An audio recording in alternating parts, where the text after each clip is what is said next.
안녕하십니까, 알림이 황희두입니다. 방금 전 윤석열 대통령이 MBC를 또 저격하고 나섰습니다. 출근길 문답 중에 MBC를 또 노골적으로 공격한 건데요. 일방적으로 자기 할 말만 내뱉은 후 자리를 뜨려고 하자 현장에 있던 MBC 취재진이 MBC가 뭐가 악의적이라는 거냐? 라고 물었고 윤석열 대통령은 못 들은 채 그대로 올라갔습니다. 그리고 현장에 있던 이기정 홍보기획 비서관이 MBC 기자한테 올라가는 사람한테 왜 질문하냐? 라고 따져서 이 또한 논란이 불거질 수밖에 없는데요. 자유롭게 비판하라 이런 식으로도 얘기했는데 이건 뭐 그냥 배째라 이거 아닙니까? 해당 소식을 접한 시민들도 니들은 떠들어라, 난 어차피 내 멋대로 하겠다, 이런 반응들이 나올 수밖에 없습니다. 그저 본인의 자유만 중요하고 남들의 자유는 짓밟는 게 윤석열 대통령의 특징인 것 같고요. 실제로 최소한의 취재 편의 거부다 라고 말장난을 했지만 한겨레와 경향기자가 겪은 경험은 그 정도 차원이 아니었단 겁니다. 한겨레는 현장 취재의 어려움이 적지 않았다고 입장을 전했고요. 전용기 탑승 배제라는 초유의 결정이 언제까지 이어질지 알 수 없다. 그리고 이건 MBC가 아니라 다른 언론사까지 배제 범위가 확장될 가능성도 있다고 꼬집었고요.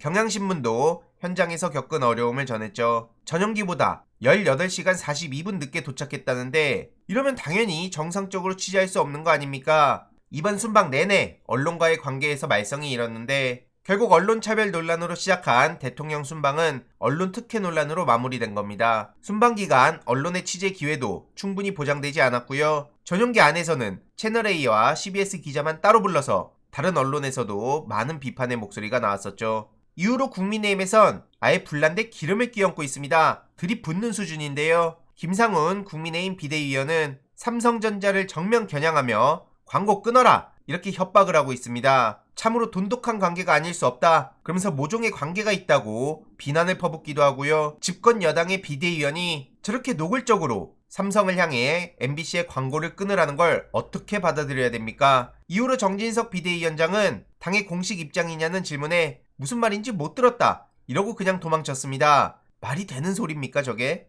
이후로 MBC에선 저열한 언론 탄압이라고 반발하고 나섰고요. 이거야말로 자유민주주의와 자유시장 경제의 근간을 뒤흔드는 거 아닙니까? 저들은 본인 필요할 땐 자유민주주의 타령하고 그렇게 자유를 외치더니 앞뒤가 달라도 너무 다릅니다. 이건 노골적인 기업 협박이고요. 기자협회에서도 발언 당장 거두라고 비판하고 나섰습니다. 이건 결국 정권에 눈밖에 나면 어느 언론사든 가만두지 않겠다 이런 시그널이나 마찬가지 아닙니까? 역사의 시계가 48년 전 박정희 군사독재 정권 시절로 돌아간 것 같다 이런 얘기가 나올 수밖에 없는 거고요. 해당 소식을 접한 시민들도 이건 뭐 공산국가보다 더하다, 이게 본인들이 말한 자유의 가치였냐, 도라이들 아니냐 이런 얘기까지 나오고 있습니다. MBC를 응원하는 목소리도 저러면 저럴수록 더더욱 커져갈 수밖에 없고요. 이후로 다른 언론에서도 국민의힘을 향해 이젠 광고 탄압? 이런 보도를 할 정도죠. 이후로도 김행씨도 MBC를 겨냥해서 헛소리를 하다가 논란을 키웠는데요. MBC 세무조사 결과 얘기를 하며 추가 의혹을 제기했고 MBC 방문진 이사들을 전원 해임하라고 주장한 겁니다.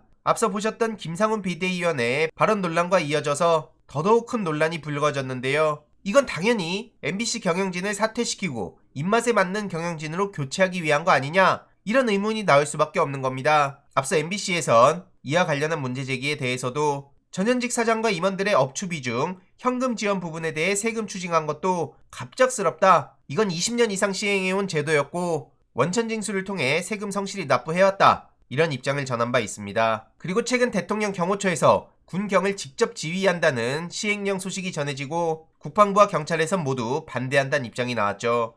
애초에 택도 없는 소리를 저렇게 하고 있는 겁니다. 이외로도 정민경 전 국민의힘 최고위원은 12구 참사 관련해서 문재인 정부 탓이라고 그렇게 비난하더니 정작 세월호 땐 본인이 국회의원이 아니었다 이런 소리를 해서 오히려 논란만 키우고 있습니다. 중요한 건 지금 BBC에서 유족 인터뷰를 하고 있죠. 참사 이후에 한국 사회에 남겨진 과제를 조명하고 있는 건데요. 슬퍼할 시간은 지났다, 이젠 분노할 때다 라는 제목으로 유족의 인터뷰, 정부의 비판적인 20대 청년들의 목소리를 보도했습니다. 이번 참사로 딸을 잃은 한 유가족은 이젠 분노할 때라고 말한 거고요. 애초에 예상하고도 아무런 조치를 취하지 않은 것, 경찰 12명만 배치가 됐었어도 이번 참사는 피할 수 있었던 것, 이런 상황임에도 아무도 지금까지 책임을 지지 않고 있는데 윤석열 대통령 또한 모든 책임자에게 책임을 묻겠다고 약속해놓고 말도 안 지키고 있죠. 세월호 참사 당시 잘못된 대처로 박근혜 씨를 끌어내린 주요 요인이 됐다라는 내용도 보도가 됐고요. 소방노조가 이상민 장관을 고소한 사실도 언급했습니다. 그리고 중요한 건 다른 유족들을 만나 서로 위로받고 싶지만